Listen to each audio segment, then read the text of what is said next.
गोकुळातल्या गोकुळवासी लोकांचा आनंद तरी काय सांगावा।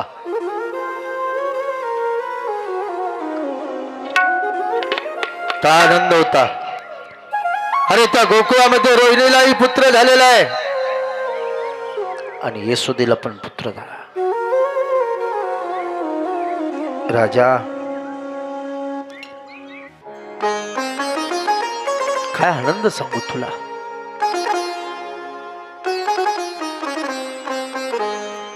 पूर्वीच्या काळामध्ये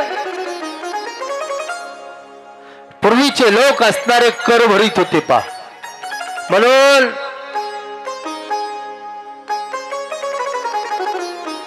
नंद बाबा कंसाच्या नगरीला कंसा राजा होता आणि कर भरण्यासाठी गेलेले।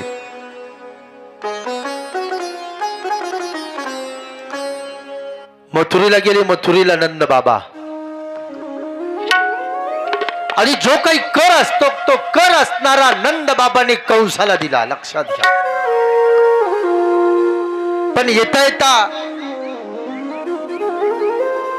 भेट झाली कोणाची। नंद बाबाला वसुदेवाने पाहिलं। वसुदेवाने ज्याने भगवान कृष्णाला ज्याच्या घरी नेऊन घातलं का त्याने पाहिलं पहा।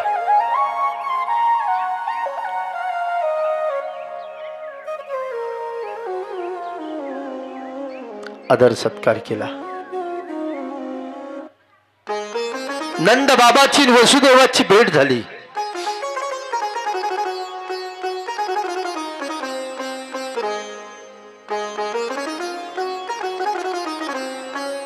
नंद बाबा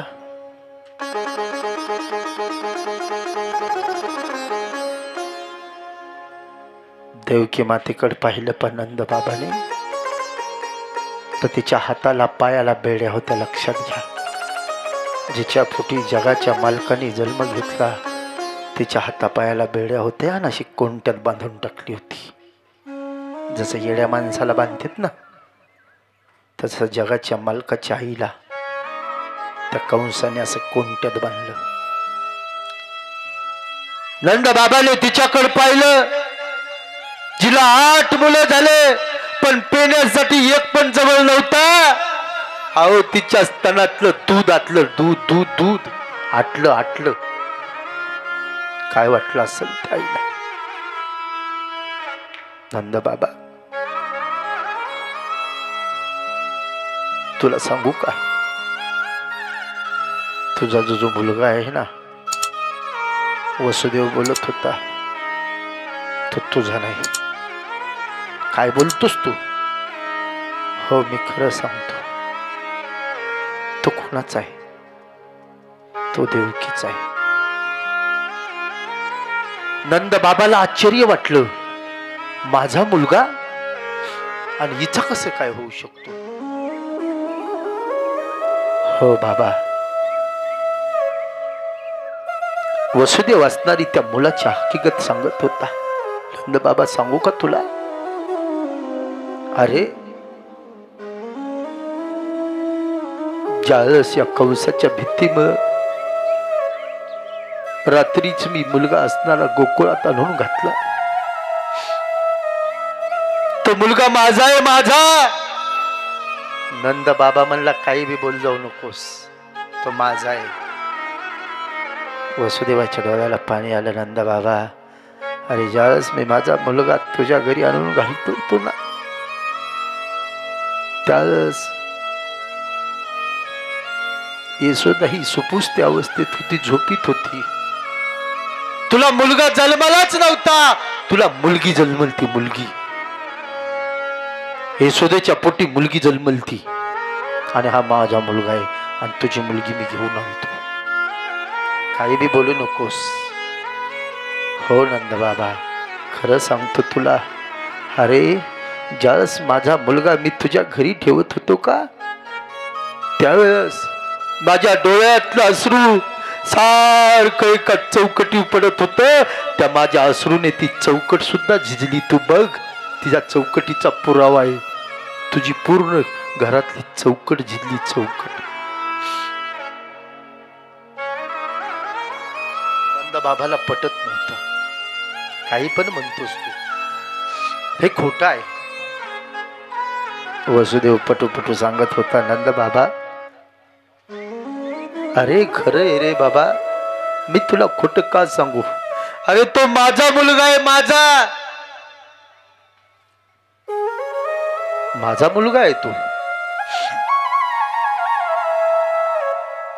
वसुदेव बोलत असताना नंद बाबाला अनेक प्रकारच्या खुणा सांगत होता.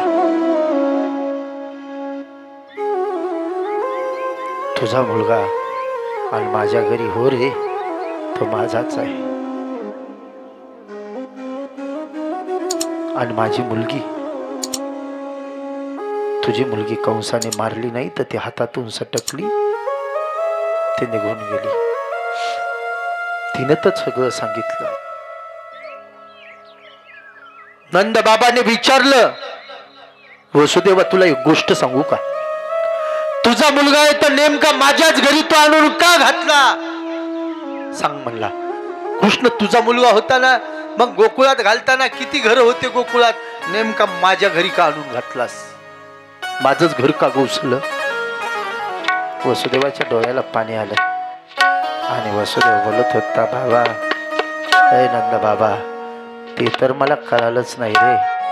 ज्यावेळेस माझा मुलगा जन्माला आला ना, त्यावेळेस 8 वर्षाची मूर्ती जन्माला आली आणि 8 वर्षाची मूर्ती जन्माला येऊन त्या मूर्तीनेच मला सांगितलं, मला नंदाच्या घराला, मला त्या गोकुळात वसुदेव देवकीच्या घरीच नेऊन घाल, तिथं माया जन्मली, तिला घेऊन ये, मला हे तिनं सांगितलं. आता ही खून मात्र पटलेली कोणाला, नंदबाबाला. नंदबाबाला ही खून पटली आणि विचार केला, बरोबर हे खरं बोलते, हा मुलगा याचाच असला पाहिजे. नंदबाबा तिथून वापस निघले, राजमालाच्या बाहेर गेले आणि पुन्हा माग पाहिलं. आता नंदबाबाच्या लक्षात आलं, जन्माल्या 8 वर्षाचं लेकरू प्रगट होतं आणि सगळं सांगतं, याचा अर्थ हा मनुष्य नाही, देव आहे. आणि जिच्या पोटी हा देव जन्माला, ती किती भाग्यवान आहे. नंद बाबा तिथून धावत गेले, निश्चित मला त्या आईचं दर्शन घेतलं पाहिजे की जिच्यामुळे माझ्या घरी देव प्रगट झाला. हाय जीवन आहे, घेतलं पाहिजे तिचं दर्शन. नंद बाबा गेले. वसुदेवाने अडवलं, कुठं चाललास. अरे त्या पवित्र आईचं मला दर्शन घ्यायचंय, जाऊ नको जाऊ. अरे तुला काय सांगू, जसा भगवान कृष्ण गेला ना, ती सारखी रडते. 8 दिवस 10 दिवस ती पाणी सुद्धा घेत नाही, पाणी सुद्धा. आणि तू जर म्हणलास ना, पुन्हा तू जर गेला ना, तर काय सांगू तुला तिचं दुःख. नाही जाऊ दिलं वसुदेवाने देवकी मातेकड. तुला वाटत असेल ना तर लांबून हात जोड, लांबून, पण तिच्याकडं नको जाऊ रे. हा मी नेमकं त्या दुःखावर पांघरून घालतो, पुन्हा पुन्हा पुन्हा पुन्हा तिला ते दुःख होईल. त्या नंद बाबाने देवकी मातेला हात जोडले हो. आणि नंद बाबा आता गोकुळात आले. पहा, गोकुळात आल्या बरोबर डोक्यावरची जी पगडी होती का, ती खाली फेकून दिली. पगडी काढून ठेवणं वेगळं आणि धरून फेकून देणं वेगळं. यशोदेने पाहिलं आणि यशोदा आपल्या मालकाकडे गेली.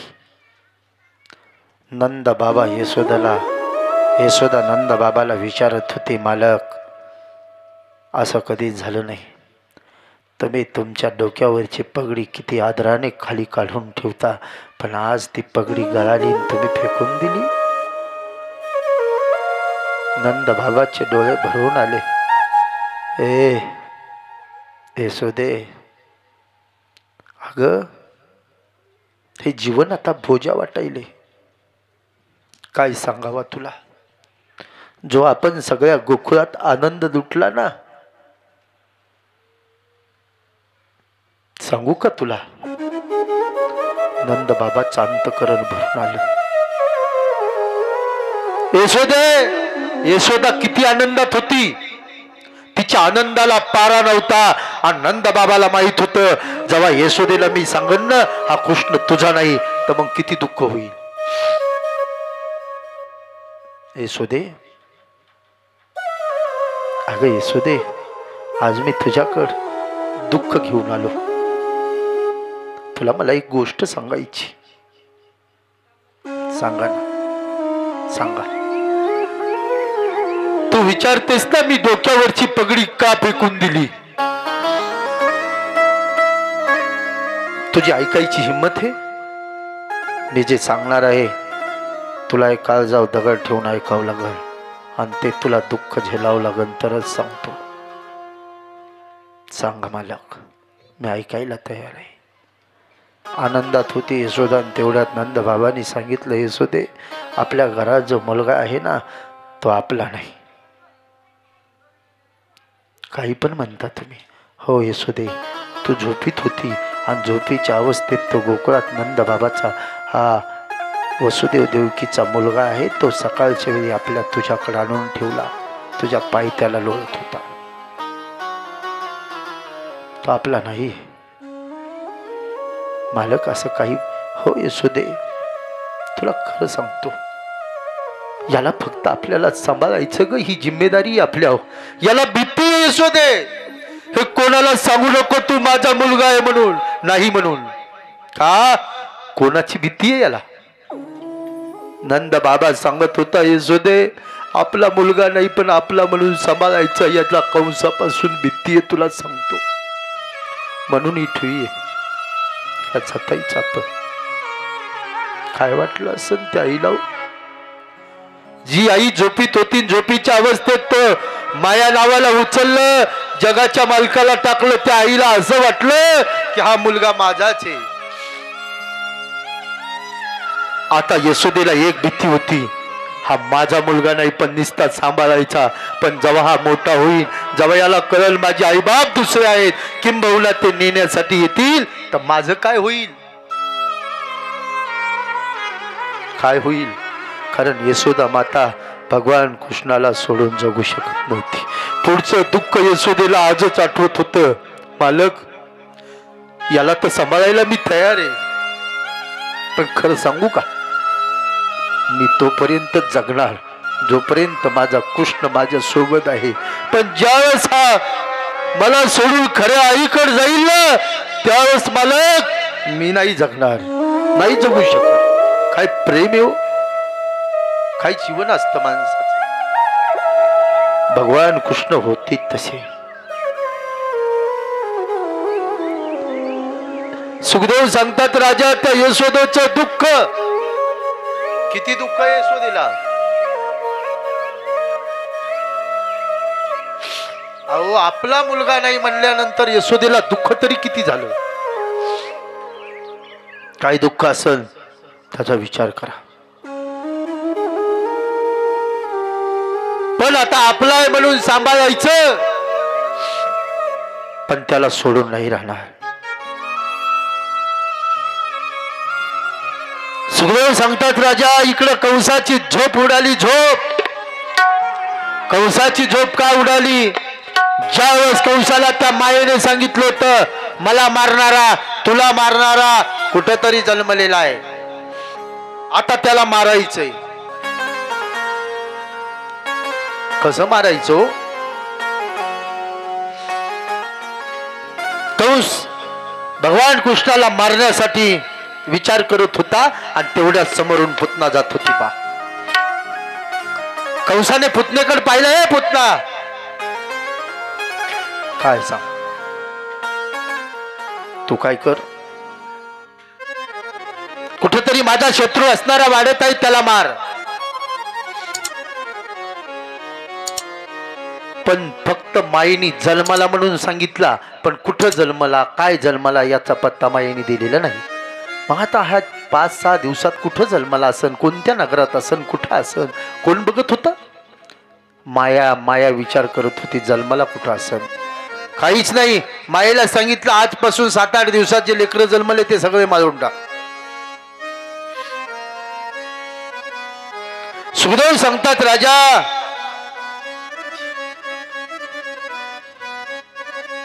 आता ती माया निघालेली आहे.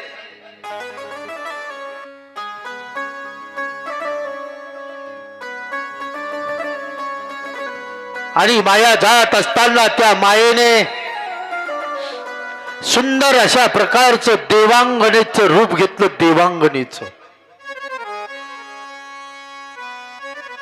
जे लेकर जन्मलते ना त्या मायेने आपल्या स्तनामध्ये विष धारण केलं. विष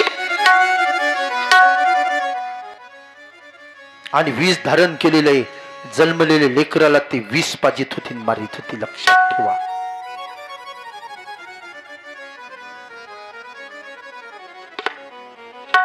कितीतरी अर्भक त्या पुतणीने मारलेले.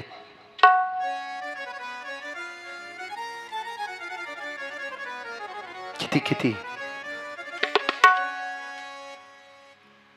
आणि मारीत मारीत मारीत मारीत मारीत आता ती कुठं आली? गोकुळात.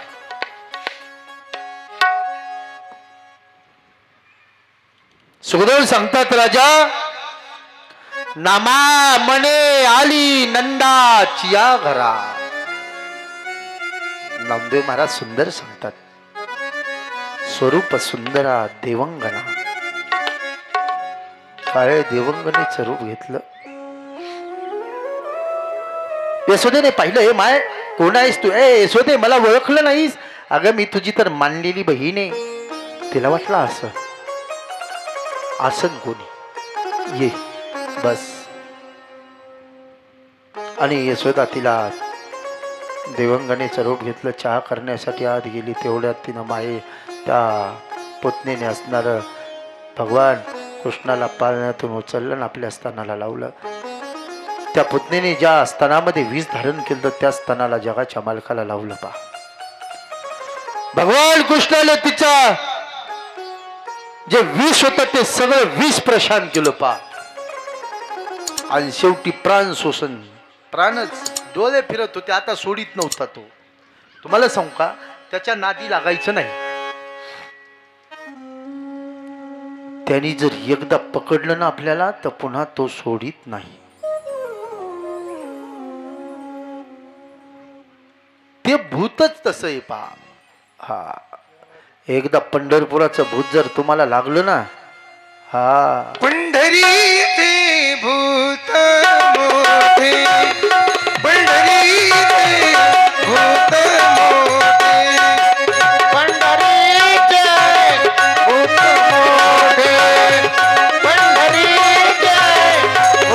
मोठे पंढरीचे भूत मोठे पंढरीचे भूत मोठे पंढरीचे भूत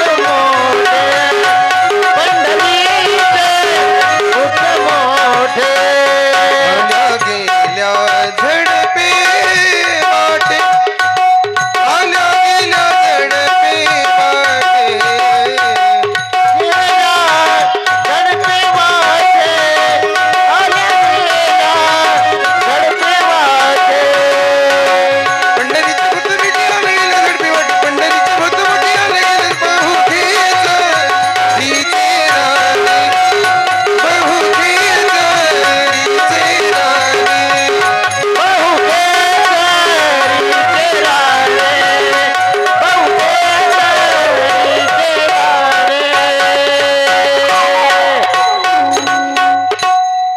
पंढरीचे भूत मोठे. त्याचा जास्त नाद करायचा नाही. त्यांनी जर एखाद्याला धरलं ना तर मग ते सोडित नाही. पा हा ते कोणाच्या नादीत लागत नाही. आणि लागलं ना तर मग मात्र फार ज्यावेळेस भगवान कृष्णाला ती सोड म्हणत होती ते म्हणला मी तुझ्याकडे आलतो का तू माझ्याकडे आलती? नाटक कशाला लावायली? तू मला पकडलं का मी तुला पकडलं? मी कोणाच्या वाट जात नाही, माझा धंदाच आहे. पण मला जर कोणी पकडलं ना मग मात्र मी त्याला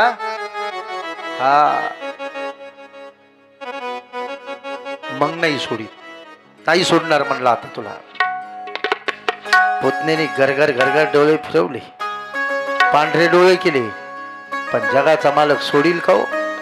सोडीतच नाही. सुखदेव सांगतात, राजा भगवान कृष्णाने जन्मल्यापासून 6व्या दिवशी, लक्षात घ्या कितवा दिवस येते, जन्म झाला तिथून 6वा दिवस, 6व्या दिवशी हा पुतना नावाची राक्षसीन मारले. लक्षात घ्या, मारलं 6व्या दिवशी. पुतना का लहान होती का? किती मोठी होती पुतना? पुतनेचं शरीराचं वर्णन सांगू का तुम्हाला? पुतनाचं पाय परभणीला होते आणि मस्तक तुमच्या सनपुरीला होते. लहान असत एवढी धिप्पट मेले होती पुतना, तिच्या अंगावर भगवान कृष्ण खेळत होते. सुखदेव सांगतात, राजा पण त्या पुतनेला मारण्याच्या वेळेस जगाच्या मालकांनी डोळे झाकले होते. भगवान कृष्णाने डोळे झाकले, डोळे. आता बघा, भगवान कृष्णाने ज्यावेळेस पुतनेला मारलं त्यावेळेस डोळे का झाकले? त्याच्या मागे बरेच कारण आहेत. पहा, पुतना ही अविधवा आहे, स्त्री आहे. बघा, वीर जे पुरुष असतात का ते स्त्री सोबत युद्ध करत नाही, नाही का? हा, भगवान कृष्ण वीर होते, त्यांना माहित होतं पुतना किती मोठी असू द्या पण ती कोण आहे? स्त्री आहे. आणि स्त्री ही पुरुषा पुढे टिकत नसते, आणि माझ्या पुढे ही कशी टिकणार? म्हणून डोळे लावले, नको डोळे झाकले. मी हे डोळ्याने नाही बघणार. दुसरं कारण असं निघलं, राजा भगवान कृष्णाने एक विचार केला. बघा, पुतनाई कोण होती हो? राक्षसी. भगवान कृष्ण विचार करत होते, हिने या जन्मात तर कोणतंच पुण्य केलं नाही, पण मागच्या जन्मात तिचं कोणतं पुण्य असन कुणास ठाऊक. माझं मुख कुठं लागायलंय? जगाच्या मालकाचं मुख असणार पुतनेच्या स्तनाला लागलं. बघा, जगाच्या मालकाचं मुख, हे तोंड कुठं लागलं? पुतना नावाच्या राक्षसनीच्या स्तनाला लागलं. हे मी माझ्या डोळ्याने पाहणार नाही, म्हणून डोळे झाकले.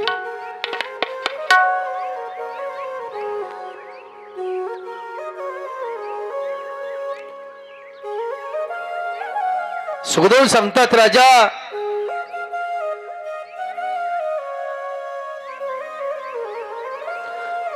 भगवान कृष्ण डोळे झाकून महादेवाची आराधना करत होते. शंकरा, मी या गोकुळात दही दूध तूप लोणी खाण्याकरता आलेला आहे, पण 6व्या दिवशी माझ्या विष प्रशनाची वेळ येते, म्हणून विष तू घे, मी मात्र दूधच पिणार. म्हणून डोळे लावून शंकराचं ध्यान केलं. दोन्ही नेत्राने विचार केला, भगवान या स्त्रीला कोणती का गती देईना, पण सूर्य लोकाची चंद्र लोकाची गती मी देणार नाही, म्हणून डोळे लावले. डोळे लावण्याचे बरेच कारण आहेत, जर कारणच सांगित गेली तर 2-4 दिवस लागतील. कारण भगवान कृष्णाचं चरित्र असं आहे. पा, पृथ्वीचं पान केलं, पान. ही पृथ्वी माहिती आहे ना तुम्हाला किती मोठी आहे? माऊली दादा, पृथ्वी किती मोठी आहे? हिचं पान करायचं आणि जगाची विद्येची दाता आहे सरस्वती माता, तिला लिहायला ठेवायचं तरी संपणार नाही.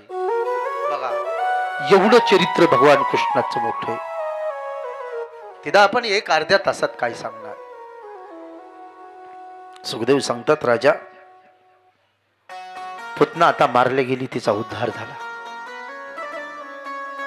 कंसाला कळालं पुतना आता आपली जी बहीण आहे ती पण गेली. आता त्या कंसाने तृणावत नावाचा राक्षस पाठवला.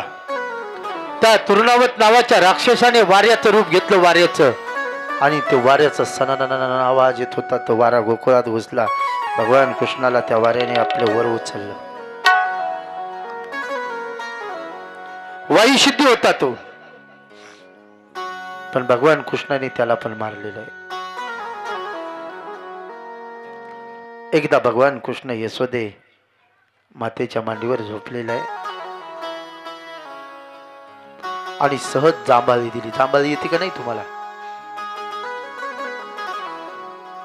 जांभळी येत असतात पा. आणि जांभळी दिली. जांभळी दिल्याच्या नंतर काय होतंय?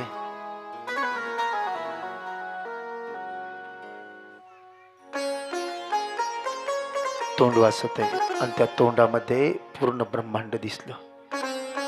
आईनं पाहिलं. सुखदेव सांगतात, राजा यशोदा मातेचे डोळे दिपले. चंद्र सूर्य पृथ्वी सगळं काही मुखात दिसलो. मुखात आता त्या यशोदेच्या घरी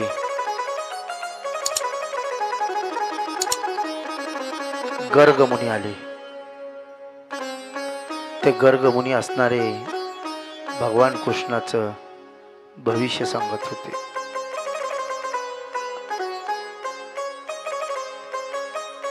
गर्गमुनीने जे भगवान कृष्णाचं भविष्य सांगितलं, बाल लीलेपासून तर निजधामापर्यंत यशोदेला कथा सांगितली. आणि त्या ठिकाणी 2 मुलाचं नामकरण केलं. रोहिणीला जो मुलगा झालता त्याचं नाव बलिभद्र ठेवलं. यशोदेला जो मुलगा झालता त्याचं नाव श्रीकृष्ण ठेवलं. आता कंसाने पुन्हा एक राक्षस पाठवला. पहा, तो राक्षस असणारा आला, पण ब्राह्मणाचं रूप घेऊन आला. डुप्लिकेट रूप कोणी किती घेऊ द्या, पण डुप्लिकेट जे रूप असतं ना ते लई दिवस झाकत नसतं. हा, त्याने तशी शेंडी, तसाच पंचांग, तसंच नाटक केलं. आला यशोदेच्या दारात. दारात आल्यावर यशोदेला मुलगा झालता. तिला आनंद झाला. ब्राह्मण दारात आला. या महाराज, आदर सत्कार केला आणि मुलगा दाखवला. महाराज बघा ना, आताच गर्गमुनी गेले हो. त्यांनीही सांगितलं माझ्या मुलाचं भविष्य. सांगा ना तुम्ही माझ्या मुलाचं भविष्य. सांगा ना महाराज, सांगा ना. तो ब्राह्मण डुप्लिकेट होता. त्याने त्याचा पंचांग काढला आणि सांगितलं, यशोदे तुझा मुलगा तुझ्या मुळावाला आहे. आपलं लेकरू कुठं आपल्या मुळावर येत असते का हो? आणि आलं तरी बाबनाला कळतंय का? आता देव बापा नाहीत ना, बोलायला काय चलतंय. ब्राह्मणाची मुलं कवाच मुळावर येत नाहीत. त्याची मुलं कधी शांती येत नाहीत, नाही का? आपले कशी येते तर? यशोदेला कळालं, पण आपली श्रद्धा असते. तसं का सांगता तुम्ही? मग त्याचा मी जप करू का? जप यशोदे जप केल्याने काही होणार नाही.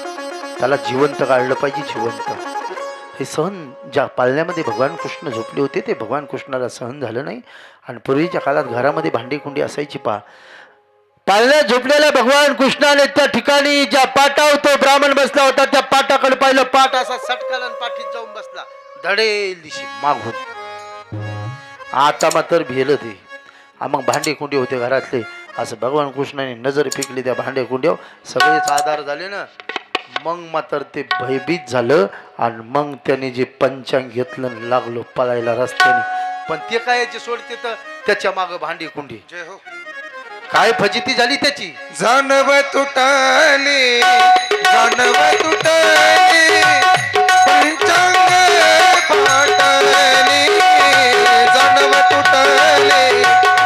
जानव तुटली पंचांग पाटली.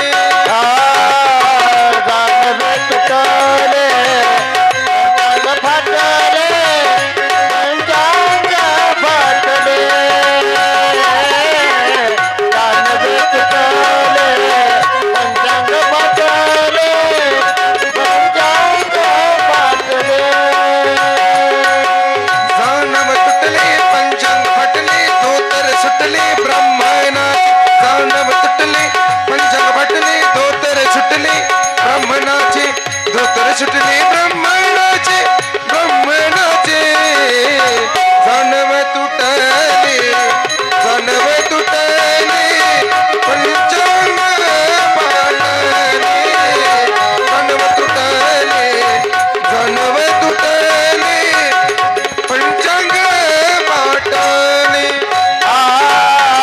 दानवे तुटले दानवे तुटले पंचांग पाटले दानवे तुटले दानवे तुटले पंचांग पाटले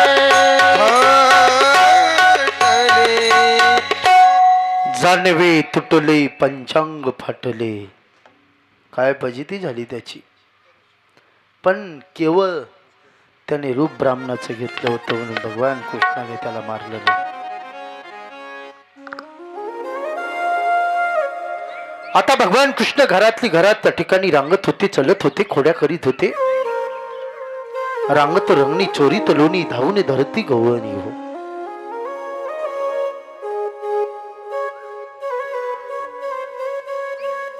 आता सगळ्या गोकुळात भगवान कृष्णाने खोड्या करायच्या, चोऱ्या करायच्या. त्या गोपी असणाऱ्या घरानं सांगायला यायच्या. त्या गोकुळवासी लोकांच्या मनामध्ये भगवान कृष्णाने घर केलं हो. घर घर घर घर मनामध्ये घर करायचं शिका. हा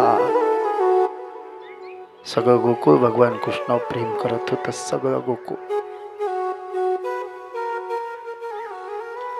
काही गवळणी तर एवढ्या पागल झालत्या, पागल. झोपी सुद्धा त्यांना भगवान कृष्ण दिसत होत्या. काही गवळणी तर झोपतच नव्हत्या. झोपलं तरी जगाची मूर्ती त्यांच्या डोळ्याच्या समोर असायची. याला देवाबद्दल प्रेम म्हणतात. काय भाव होता हो गोपीचा त्या. काय प्रेम होतं. अहो भगवान कृष्णाशिवाय त्या गोपीचं मन रमत नव्हतं. त्याला प्रेम म्हणायचं. देवाशिवाय आपल्या मनाला समाधानच लाभू नये. ऐका. हा वेडे झाले मन. काय मन होत. मन वेडे रमतच नाही. मज कृष्ण भेटवा बाई. त्या गोपीने सांगायचं माझं मन रमत नाही हो. रात्र रात्र ती गोपी झोपत नव्हती. रात्र रात्र. राजा, हे राजा, काय त्या गोपीचं भगवान कृष्णावर प्रेम असन रे. मैं तो सुध बुध खोई तेरे प्यार में.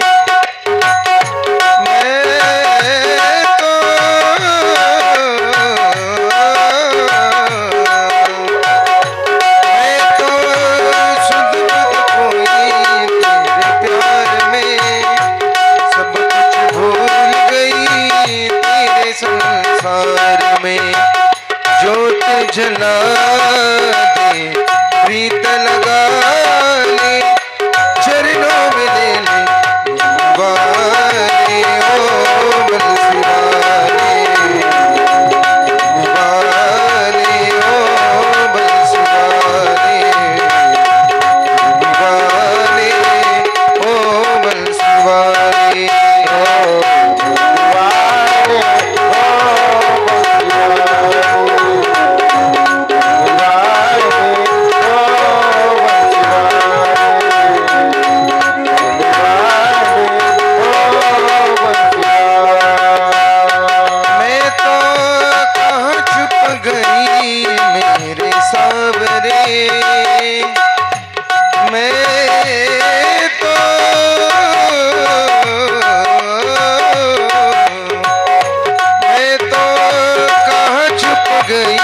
मेरे सावरे तेरे बिन हो गया मन मेरा बाबरे. तेरे बिन हो गया मन मेरा बाबरे. कृष्ण कन्हैया बांसुरी बजा दे. कृष्ण कन्हैया बांसुरी बजा दे. चरणों में ले ले मुरली वाले ओ बंसीवाले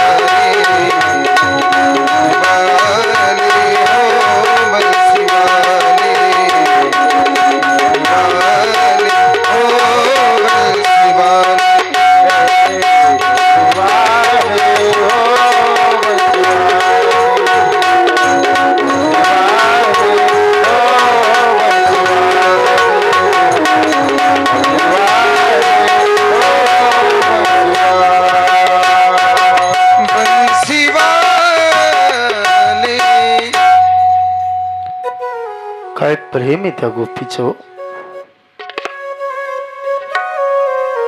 राजा,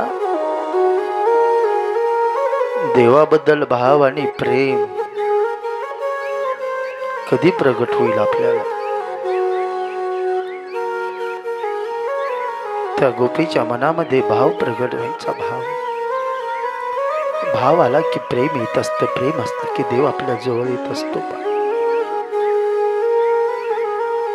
त्या गोपीने जगाच्या मालकासोबत सगळ्या किडला केला. राजा, सांगू का तुला? त्या गोकुळात जे गोपाळ होते का, भगवान कृष्णासोबत राहण्यासाठी त्याने योगानं योग तप केलं. तरी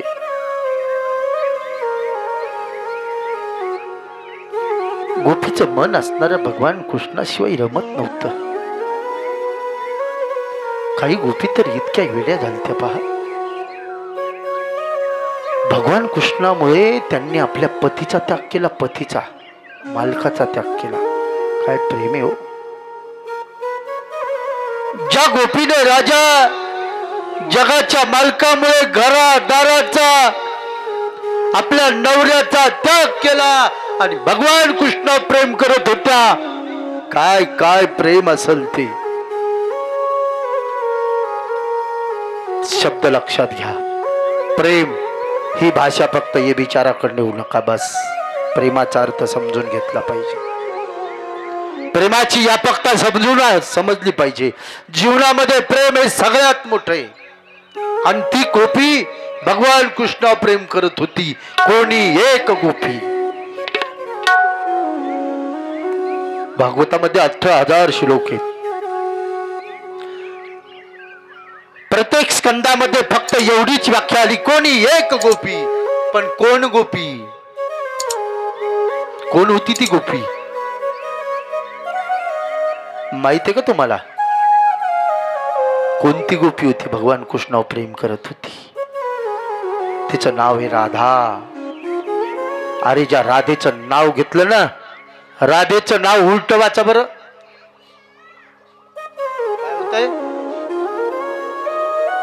राधेचं नाव जर उलट घेतलं तर त्याचं नाव आहे धारा. ज्याच्या डोळ्याला प्रेम म्हणलं की डोळ्याला धारा लागल्या पाहिजे. हा, राधेचं नाव घेतलं आणि ज्याच्या डोळ्याला धारा लागल्या त्याने भक्तीचं टोक गाठलं. राधेचं नाव घेऊन निसता आलडत असन, बोंबलत असन, नाचू नाचू, मग त्याला म्हणायचं तू माय बाप मेले तसंच नाच. राधा म्हणजे प्रेम आहे. प्रेम काय? प्रेम आहे. प्रेम हा 2 अक्षरी शब्द आहे, लक्षात ठेवा. पण जीवन जगण्यासाठी हा या 2 अक्षरावर माणसाचं जीवन आहे. 2च. तुमच्या जीवनामध्ये हे 2 अक्षर नसू द्या, तुम्ही जीवन जगू शकत नाही. 2च अक्षर आहेत. प्रेम. हा, पण प्रेम कोणतं? रास्ते का कोई मकाम नहीं होता, प्रेम का कोई नाम नहीं होता. रस्ता चालला त्याला मुक्काम नाही, प्रेमाला नाव नाही. प्रेम प्रेम प्रेम. हा, सुखदेव सांगतात, राजा,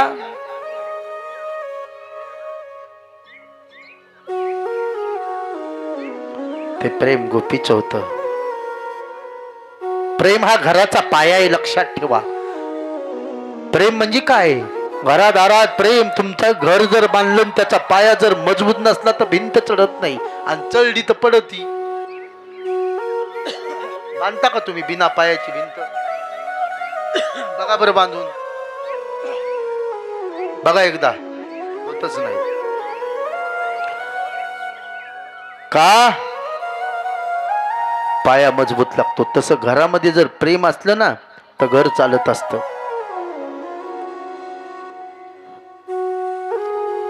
घरामध्ये प्रेम पाहिजे, आणि ज्या घरामध्ये प्रेम नाही त्याला काय अर्थ आहे हो?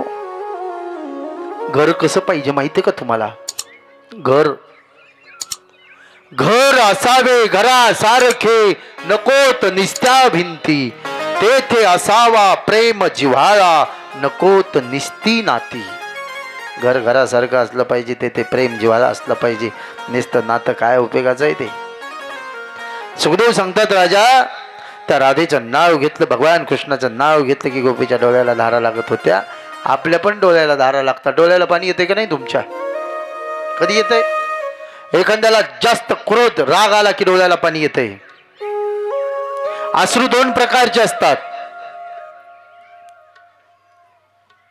प्रेमाचे अश्रू आणि दुःखाचे अश्रू. किती प्रकारचे अश्रू असतात डोळ्याला येणारे? डोळ्याला येणाऱ्या धारा दोन प्रकारच्या असतात. ह्या डोळ्यातून प्रेमाच्या वेगळ्या असतात आणि दुःखाच्या वेगळ्या असतात. बघा आता, प्रेमाचे अश्रू कसे असते तर एखाद्याच्या डोळ्याला अश्रू आले पण प्रेमाचे आले, कसे असते ते कुठून निघतात? डोळ्यातूनच निघतात. पण निघतात कुठून? डोळ्याच्या ऐकून निघतात. त्याचा रस्ता बी कुठला असते? इथली धार इथं जाती, कानाच्या वर विरुद्ध दिशेला वाहती, ती थंड असती. पहा, प्रेमाचे अश्रू थंड असतात, डोळ्याच्या बाहेरून भागात निघत असतात. दुःखाचे अश्रू गरम असतात आणि डोळ्याच्या आतून भागात निघत असतात. आणि ते आतून भागात निघत असून तेच अश्रू नाकाच्या शेंड्यावर जात असतात. काय काय फरक आहे? अश्रूमध्ये सुद्धा फरक आहे. गोपीच्या डोळ्याला नेहमी प्रेमाचे अश्रू निघायचे. राजा काय त्या गोपीचं प्रेम सांगावं? निष्काम प्रेम होतं, दिखाऊ नव्हतं. भगवान कृष्ण त्या गोकुळात जर खोड्या करू लागले ना, गोपीनं घरानं सांगावं, यशोदेकडे यायचं. हे यशोदे बघ ना, अगं बघ तो माझ्या घरी येतो, चोऱ्या करतो. भगवान कृष्णाने काम कोणतं केलं? काय केलं? दया दुधाच्या चोऱ्या केल्या. लक्षात ठेवा. यशोदे कृष्णाला सांगावे ग, गोकुळी राहावे का जावे, गोकुळी राहावे का जावे, गोकुळी राहावे का जावे. यशोदे कृष्णास सांगावे, यशोदे कृष्णास सांगावे, गोकुळी राहावे का जावे, गोकुळी राहावे का जावे, गोकुळी राहावे का जावे. ही अवघ्या मिळून गवळणी जात होत्या मथुरे बाजारी, अवघ्या मिळून गवळणी जात होत्या मथुरे बाजारी, अवघ्या मिळून गवळणी जात होता मथुरे बाजारी, अवघ्या मिळून गवळणी जात होत्या मथुरे बाजारी. कृष्ण पाठीमध्ये गोकुळी राहावे का जावे, गोकुळी राहावे का जावे, गोकुळी राहावे का जावे, गोकुळी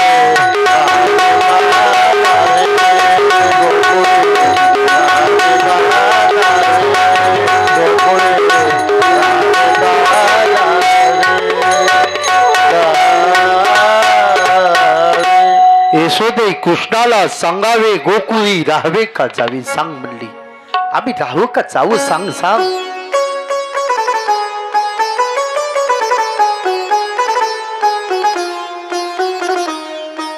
एक गवळणीला अहंकार आलता आणि ती गवळण भगवान कृष्णाला म्हणाले, काय म्हणे गरीब लोकांच्या इथं चोऱ्या करतोस, तुला माझ्यासारखी भेटायला पाहिजे, मग दाखवते तुला. उगत लोकांना त्रास देतोस. भगवान कृष्णाला ती म्हणली, माझ्याकडे येऊन बघ, मग कसं करते तुला बघ म्हणी. भगवान कृष्ण म्हणले, पेंद्या आज हिच्या घरी जायचं. रात्रीच्या वेळी बाळ गोपाळ घेऊन भगवान कृष्ण आता तिच्या घरी निघाले. पूर्वीच्या काळात सवणे असायचे, सगळे सवण्यातून उतरले. जे काही पहिले दही दूध कशात होतं, गाडग्यात असायचं पा. दही दूध हे सगळं काही बम झाले गोपाळ, आणि ताकाचे गाडगे फोडून टाकले. आता म्हणले बाहेर निघायचं. बाहेरून कडी लावलेली होती, बाहेर झोडपं झोपलेलं होतं. ते कडीला आदेश दिला, कडी उघडली, दार उघडलं, सगळे बाहेर आले. येता येता भगवान कृष्णाला कळालं की आपण हिच्या घरी आलतो, ते हिला कळालं पाहिजे ना. म्हणून भगवान कृष्णाने एकाच सेजेवते पती पत्नीचं जोडपं झोपलेलं होतं, आणि येता येता त्याने त्याच्या दाढीची आणि याच्या येणीची पक्कीच गाठ बांधली. आले निघून.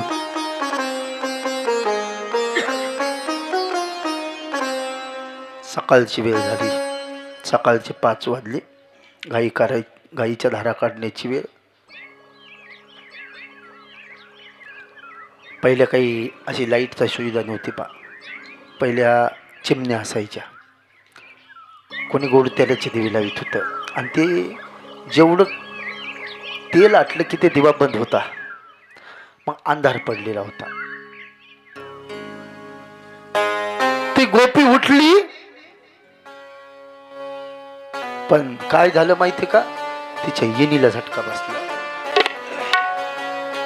तिच्या येणीला झटका बसला तसा याच्या दाढीला बी खटकन झटका बसला. मला काय ग, लाज वाटते का तुला? काही लाजलं पाहिजे. माझी दाढी ओढतीस? ती म्हणली ग बसा, माझी विनी कशाला वडायले? ते म्हणला मी तुझी येणी पकडली नाही. ती म्हणली मी बी तुमची दाढी पकडली नाही.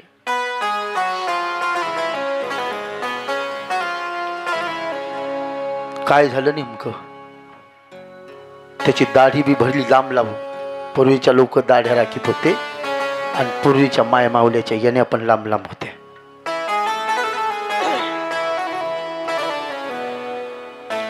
पूर्वीचे माणसं आपल्या दाढीचा केस काढीत नव्हते, आणि पूर्वीची आमची माय माऊली आपल्या डोक्याचा केस काढीत नव्हती. एवढं लक्षात ठेवा. आता तर हे पिकं ठाणायले ते पी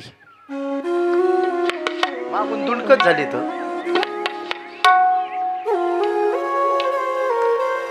आणि ज्या केस काढीनत का त्या फणीनं तोडायला आता आहे का नाही तुमच्या इथं फणी? खरं सांगायचं, हवा असं जर धरलं ना, कच कच कच केस उपटायले ते तोडायला, आणि इतके केस करायले. आणि त्या भिताडाला, पहिले भिताडाला केस होते, पण आता डब्यात येतं. काही चोरी जाईना, पण केस बी चोरी जाते, याच भेव वाटायले नाही का? केवढे झटक येत ते.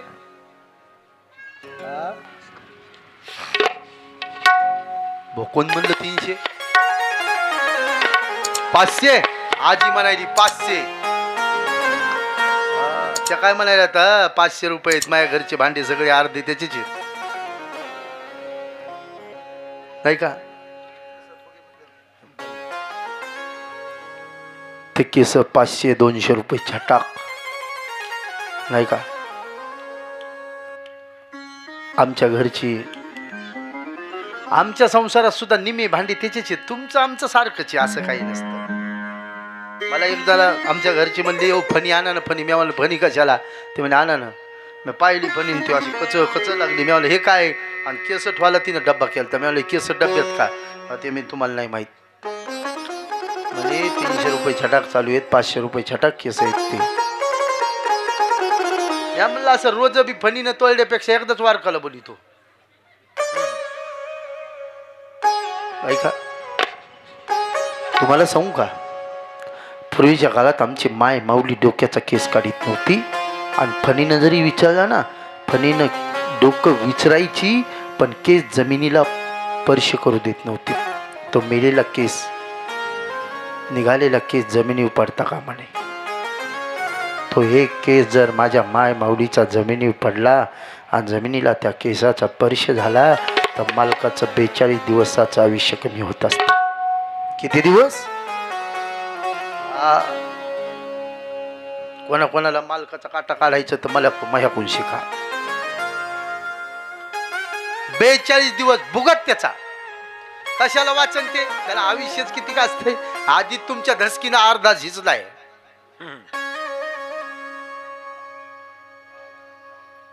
म्हणून ते केस काढीत नव्हती. पूर्वी आमच्या माय मावल्या अशा पदर घ्यायच्या समोर, अशी येणी पदरात फेकायची आणि त्या पदरात ते केस खाली, पदरात खाली न पडता पदरातच घ्यायचे, असे हातात घ्यायचे, असे गुंडाळायचे आणि जळत्या अग्नीमध्ये फेकून द्यायचे. देत होत्या का नाही? घरात वास येत होता पण ते केस अग्नीतच फेकायचे. का? माझ्या मालकाचा आयुष्य कमी होऊ नये हा भाव त्या काळात माझ्या माय माऊलीचा होता. आणि पूर्वीचे लोक बी तसंच होते. ते तिला त्या लोकाला सुद्धा वाटत होतं माझी बायको जास्त दिवस जगावा, म्हणून ते दाढीचा केस काढीत नव्हते. त्यांच्या बी एका दाढीच्या केसाने जर जमिनी, एका दाढीच्या केसाने मेलेल्या जमिनीला परिचय केला तर बायकोचं 21 दिवसाचं आयुष्य कमी होत आहे. हा, आणि त्यांनी सोमवारी जर दाढी केली तर मग तुमचा बुकनाच.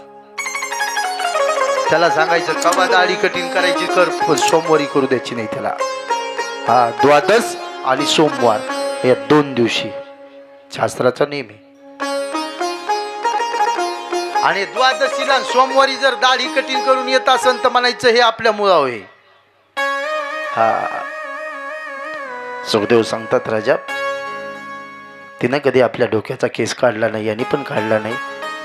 पण आता पंचायत अशी आली, गाठ पाहिली गाठ, आता ही घेतली कापायची. ती म्हणली माझ्याकडून नाही, मी कधीच माझ्या डोक्याचे केस. मग म्हणला कुठं कापायची? मग धुऱ्याव धरली. धुऱ्याव ही दाढी कापू देत नव्हता हा, आणि ती येणी धुऱ्याव, पण ती कापत नव्हती. टेंबा केला राखेलचा आणि असं मधात टाकला, जळत बी नव्हतं. टेंबा केला तोही जमत नव्हता. आता काय करायचं? कापत नव्हती, सुटत नव्हती, जळत नव्हती. शेवटी सकाळ झाली, असे बाळगोपाळ जमा झाले आणि पाहिलं. म्हणले अरे देवरावच्या घरी काय झालं बघ तरी. पाहिलं तर ते जोडपं आता रस्त्याला निघालं. त्याला माहित आहे, तिला माहित होतं भगवान कृष्णाने एवढं केलं म्हणून. असं रस्त्याला जोडपं जात होतं. जाता जाता त्यांचा जोडा ही जोडा होता. ही जोडा कळाला का तुम्हाला? आता बायडाटे निघलेत, ही इतक्या फूट आणि ती तितक्या फूट. पहिलं फूट नव्हतं. ही जोडा म्हणजे तिची उंची होती 6 फूट आणि याची उंची होती 4 फूट. आता लक्षात घ्या, 6 फुटाची बाई पुढी चालली आणि 4 फुटाचं बुट्ट मागं चाललंय. याचं थोबाडच वर झालं मोग्यासारखं, आणि ती चलू लागली तर याला पळावं लागलं दूर दूर दूर दूर.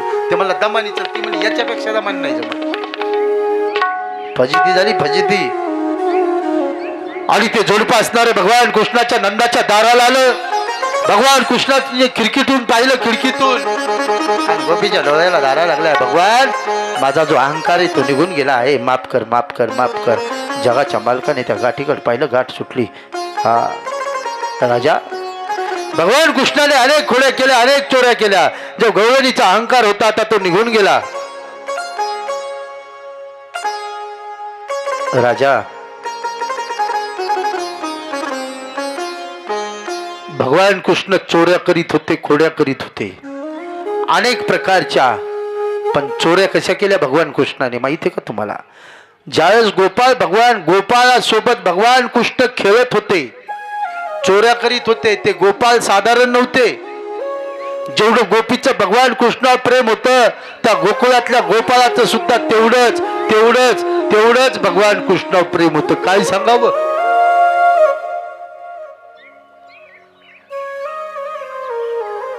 त्या गोपाळासोबत खेळत असताना एका गोपाळाच्या घरी कढी केली. ती कढी माहिती ना, आईनं कढी केली. त्या गोपाळाचं नाव आहे मधुमंगल. पाहिलं, कढी पाहिली आणि तो मधुमंगल म्हणला, हे माझ्या कानाला कढी फार आवडते, ही तर कढी माझ्या कानाला देणार. पण बाहेर पाऊस चालू होता, धो धो धो धो पाऊस होता. द्याची कशी?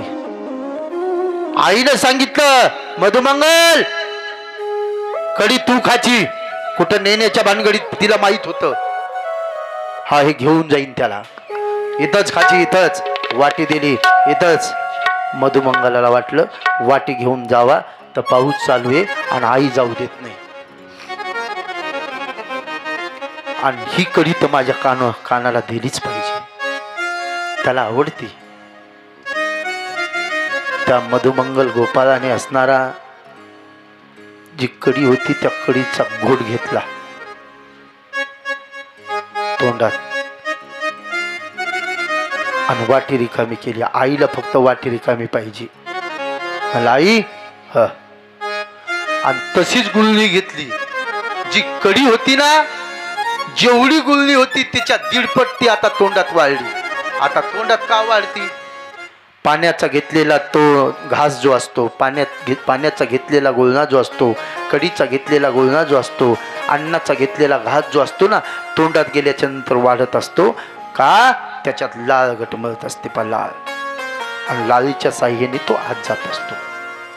मग त्या कढीत पुन्हा अर्धी लाळ आणि ती कढी असं बम तोंड फुगलं आणि गेलो ना कृष्णाकडे पळत. दार वाजलं. हे आई कोण आला असेल ग? कृष्णा बघ तोंड फुगलेलं होतं. दार उघडलं, मधुमंगलाला पाहिलं. मधुमंगल बोलत होता, हो आकर आकर. भगवान कृष्णाने पाहिलं याच्या तोंडात काहीतरी आहे. आकर म्हणला आकर. भगवान कृष्णाने आ केलं, तोंडाला तोंड लावलं. बघा तोंडाला तोंड. त्याच्या तोंडातली सगळी कडी कोणी घेतली? भगवान कृष्णाने. गवळीयाचे ताक पेरी, गवळीयाचे ताक पेरी, गवळीयाचे ताक पेरी, गवळीयाचे ताक पेरी.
ते गोपाळ कलई चांगली होती का?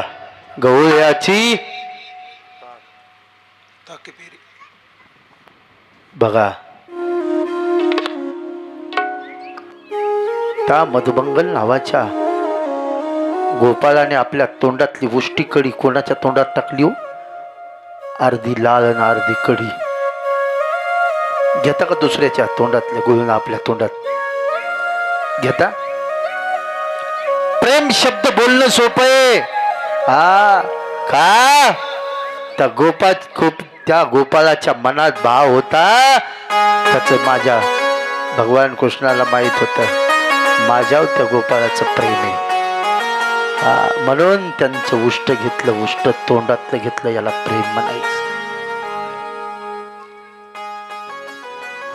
सुखदेव सांगतात राजा नंद बाबा गोकुळात राहत असताना अनेक संकट येत होते, अनेक राक्षस मारले. आता विचार केला आणि आता वृंदावनाच्या ठिकाणी जायचं म्हणून ते सगळे आता गोकुळवासी लोक नंद बाबा वृंदावनात राहत होते. समोर असणारा बक नावाचा राक्षस पाठवलं, राक्षसही मारलेला आहे पा. आता समोर असणारे त्या पवित्र यमुनेच्या तीरावर असणारा पवित्र गोपाल काला केलेला आहे. माझा आहे हा पवित्र गोपाल काला, तो आज तुमच्या इथं परवा होणार आहे. काला वेगळा आणि भंडारा वेगळा, लक्षात घ्या, भाव घ्या लक्षात. काला कशाला म्हणायचं, काल्याचा भावार्थ काय असतो. हा काला कोणी कोणी केला, काला गोकुळात भगवान कृष्णाने केला. आणि किद्दा केला काला, गोकुळात किद्दा झाला, किद्दा झाला नाही का. गोकुळात काला फक्त एकदाच भगवान कृष्णाने केला, एकदाच. आणि नंतर तो काला दुसऱ्यांदा झाला. तो कुठं झाला, माझ्या साधू संताने एकच टाळी झाली, एकच टाळी झाली चंद्रभागे वाळवंटी. एकच टाळी झाली चंद्रभागे वाळवंटी. माझा लाडी राजा गोपाळासी आया, राजा गोपाळासी आया वाटी. माझा राजा गोपाळासी आया वाटी.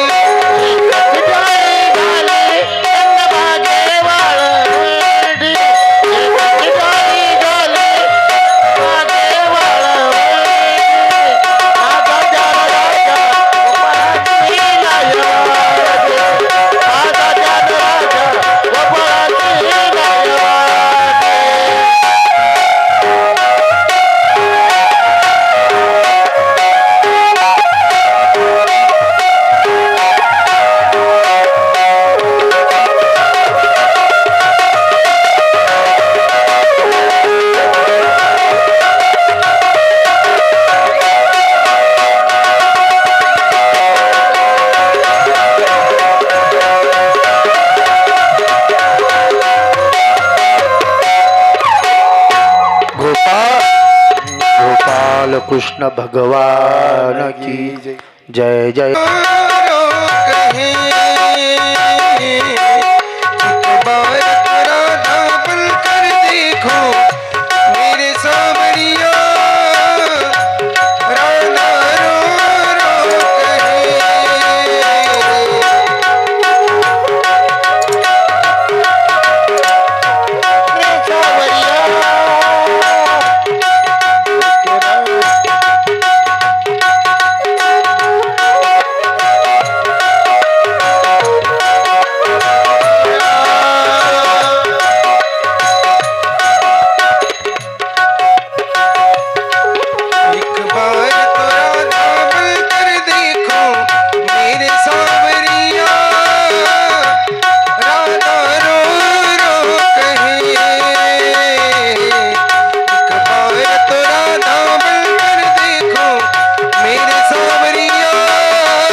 गोपाल कृष्ण भगवान की जय।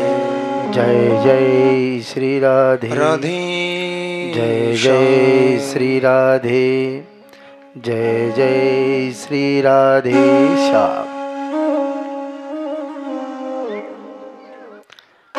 गोकुळामध्ये भगवान कृष्णाने अनेक खोड्या केल्या, अनेक चोऱ्या केल्या, पण ज्या जगाचा मालक खोड्या करीत होता, चोऱ्या करीत होता ना, चोऱ्या कशाच्या केल्या हे लक्षात आलं पाहिजे. अरे भगवान कृष्णाने ज्या गोकुळात चोऱ्या केल्या त्याची जर कथा आपण ऐकली ना तर आपण चोऱ्या केल्याचं पाप निघून जातं. ही त्या चोऱ्याच्या कथेचं फळ.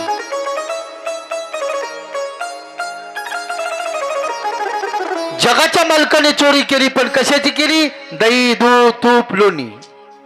आता त्याच्या घरी खायला नव्हतं का? कोणासाठी केली? जे गरीब गोपाळ होते ना, चोऱ्या करायचं आणि त्याला खाऊ घालायचं.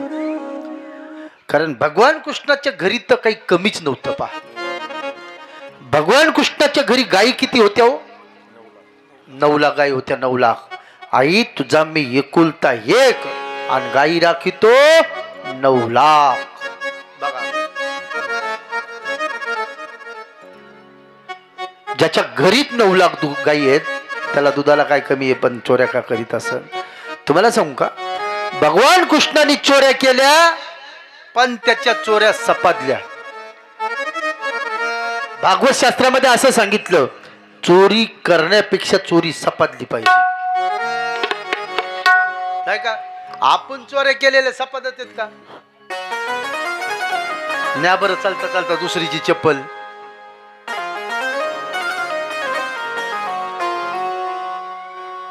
आपल्या चोऱ्या सपादत नसतात.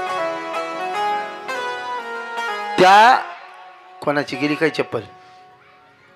बायाला हसायल्यात.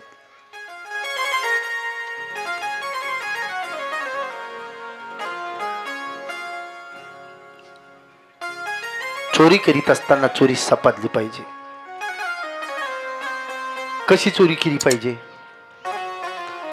पूर्वीच्या काळाची गोष्ट सांगतो तुम्हाला, फार दिवसाची, 100 वर्षाच्या अगोदर. पूर्वीच्या काळामध्ये घराघरात चोऱ्या होत होत्या. कशाच्या चोऱ्या होत्या होत्या? श्रीमंत घरा नव्हता, श्रीमंत घरात कशाचीच कमी नव्हती, पण सासू कुठं बाहेर गेली की सून चोरून खात होती, सून कुठं बाहेर गेली की सासू चोरून खात होती. चोरून खाचा धंदा. कोण कोण खातं इथं चोरून? म्हणताना आता गरजच नाही, पण पूर्वीच्या काळात चोरून खात होते. पण दोघी हुशार होत्या. सून चोरून खाणार म्हणून सासू घर सोडित नव्हती, आणि सासू चोरून खाईन म्हणून सून पण घर सोडित नव्हती. 6 महिने झालं दोघीनं घर सोडलं नाही. पण एक दिवस सासूच्या लक्षात आलं, आज आपण झपका हाणलाच पाहिजे, आज खायचं. पण कसं खावा? मग तिनं काय केलं माहितीये का? घरातलं सगळं जे धुणं असतंय ना, गोदडे काय असन ते तुमच्या घरात, भले इतकं धुण्याचा बोजा घेतला आणि टाकला बाहेर, आणि म्हणली सुनबाई आता ही नदीला नेऊन धुणं आण. सुनाने विचार केला, ठीक आहे रोजचं धुणं ठीक आहे म्हणणी, पण हे मधले गोदडे कशाला टाकले असतील सासूने? हे मलाले नाही, वापरले नाही, काहीच नाही, पण हिला धुवून आण म्हणते, याचा अर्थ मी गेल्यावर हिला काहीतरी झपका हाणायचा आहे. नाही हाणू देत म्हणे हिला. पण सासू होती ती, तिचं तर ऐकावंच लागेल ना. एवढं टोपलं घेतलं, सगळे टोपले ते गोदडी धुणं काय असेल ते टाकलं, डोक्यावर घेतलं, अशी बाजूला नदी होती तुमच्या गावासारखी, तिथं गेली आणि सगळं धुणं त्या नदीत टाकलं. आणि लगेच तिनं काय केलं, तसंच धुवाची गरजच नव्हती, तसंच पिळलं, तसंच टोपल्यात टाकलं, घेतलं डोसक्यावर निघली. पण तेवढ्या सासूने विचार केला, ही गेली, हिचा भरवसा नाही, लवकर येईल. ती बी हुशार होती सासू. ती म्हणे ती याच्या अगोदर लवकर खायचं काय? तर पूर्वीच्या काळात तुमच्या घरामध्ये बोटुळ्याचा भात असायचा. पहा, बोटुळे असायचे ना, त्याचा भात जरा लवकर होत होता. बोटुळ्याचा भात असा आहे पा की नुसतं आदन ठेवायचं, उकडतं पाणी आला, उकळ आला की त्याच्यात बोटुळे टाकायचे, झाले तयार, खालीच घ्यायचं. आणि आता मी तर म्हणतो ते शिजवता येणार नाहीत, नाही का? कारण ते बोटुळ्याचा भात फक्त सुगरणबाई करू शकते. उकळत्या पाण्यात टाकणे आणि बाहेर काढणे. आणि जास्त वेळ ठेवलं तर मग पुन्हा उंडाच होते नाही का. हा ते मोकळे झाले पाहिजे. हुशार होती सासू. तिनं लगेच भात शिजवला लगेच. आणि पहिल्याच पूर्वीच्या काळात पराती असायच्या पितळाच्या. आता आहेत का तुमच्या इथं? हा पितळाच्या परातीमध्ये तिनं सगळी परातभर ते भात टाकला आणि भात टाकला आणि बसली. तिला वाटलं आता इथं जर खात बसाव तर ती येईन. पूर्वीच्या काळात 3-3 खोल्या असायच्या आणि तिसऱ्या खोलीला सौनं असायचं. असे जुने घर बघा तुम्ही असले तर. मग ती म्हणे आपण मागच्या खोलीत जाऊन खाऊ. तेवढ्यात ती परात घेऊन मागच्या खोलीत गेली आणि सून आली. सुनाने ते टोपलं बाहेर ठुलं आणि 2 खोल्या पाहिल्या. आता तिसऱ्या खोलीत काय जाईन बिचारी. तिला दोन्ही खोल्यात दिसली नाही. तिला वाटलं आपली सासू कुठं तरी गेली, आपण काहीतरी खाल्लं पाहिजे. पण आता ती गेली कुठं माहीत नव्हती. खावा काय हे माहीत नाही. मग पूर्वीच्या काळात गायी असायच्या, दूध असायचं. पूर्वी गाडगे असायचे. गाडगे पूर्वीचे लोक गाडग्यात दूध एवढं गाडगं होतं बा. त्या गाडग्यात दूध होतं. लाल दूध झालेलं होतं आणि असे तळ हाता एवढी साय आलेली होती. तिने दूध पाहिलं. ती म्हणली दूधच पिते आता. ते गाडगं घेतलं खाली. जी सगळी साय होती तिनं एक मोठी पितळाची परात घेतली झपक्याची झपक्या आणि ती साय म्हणताना काढली सगळी. त्याच्यात दूध घेतलं आणि गच्च परात भरली आणि तोंडाला लावली. पण ती म्हणली इथं कसं पेत बसावं. ती आली तर बघणं मागच्याच खोलीत जाऊन पिते. आणि तिनं अशी परात घेतली आणि मागच्या खोलीत जाऊ लागली पा. पण जाता जाता पहिली दुसरी तिसऱ्या खोलीत जाणं आणि सासूबाईचा झपकाच चालू होता. तिला काय दात नव्हते, नुसती गिळू लागली. ते दात नसलं तरी चलतंय नाही का. नुसतं गिळू लागली ती. मळयंत्र कसं नुसतं घेतच चलतंय. झपकाच चालू लागली, नुसतं ओरपू लागली. पण हिनं पाहिलं ना झप झपो खाली. ती म्हणली आणि असं बघितलं बघितलं सौन्याच्या उजड्याने दिसली ती. आणि मग सुनबाई म्हणली आत्या अहो नुसता भातच खाता का, हे दूध आणलंय घ्या. कोणाला नेलतं बघा. दोघीनं पण चोऱ्या केल्या पण चोरी सपातली कोणाची. तसे भगवान कृष्णाने गोकुळात चोऱ्या केल्या पण सपातल्या. चोरी अंगलोट आली नाही पाहिजे. चोरी कधीच अंगलोट येत नाही. मी आता बऱ्याच बार बघतो काही काही बाया काय करतात मारुतराव 10ची नोट टाकतात आणि 40 रुपये घेतात. ती आहे ती तिला माहिती 50ची आहे हिच्यात नाही का. चोऱ्या कुठं कुठं सपादत असतात. सुखदेव सांगतात राजा माझ्या जगाच्या मालकाच्या चोऱ्या सपादल्या रे. त्या गोकुळामध्ये ज्या गोवर्धन पर्वतावर असणारे गोकुळवासी रोखलात होते म्हणून त्या ठिकाणी इंद्राची पूजा चालत होती. इंद्राची देव इंद्राची पूजा चालत होती. तिथं भगवान कृष्ण आले आणि त्या देव इंद्राची पूजा त्या ठिकाणी बंद केली राजा. का अरे ज्याच्यावर आपलं जीवन जाळतंय ज्याच्यावर आपण जीवन जगतो त्याची पूजा करायची. कोणाची? ज्या पर्वताची. आता कोणाची? भगवान कृष्णाने त्या इंद्राची पूजा बंद करून राजा पर्वताच्या पूजाला सुरुवात केली. पण इंद्राला राग आला. पर्वताची पूजा केल्यामुळे इंद्राला राग आला. इंद्राने पाऊस वारा विजा गारा 7 दिवस सारखा पाऊस पडत होता. गाई गोपाळ सगळे वाहत होते. सुखदेव सांगतात राजा त्यावेळेस सगळे गोपाळ असणारे भगवान कृष्णाला गोकुळातले लोक असणारे शरण गेले. भगवान हे वाचव. त्यावेळेस माझ्या जगाच्या मालकाने काय केलं. नवल केवल केवढे विश्व ब्रह्मांड नायक जगाच्या मालकाने तो गोवर्धन नावाचा पर्वत राजा आपल्या कणगुळीने उचलला. जगवे गोपाळ गाई त्या पर्वताच्या पोटात घातले. काय ताकद आहे. इंद्र आता हातवळ झालेला आहे राजा. तो इंद्र असणारा भगवान कृष्णाला शरण गेला. भगवान आता त्याला कळालं ही विश्व ब्रह्मांड नायक याची सगळी सत्ता आहे.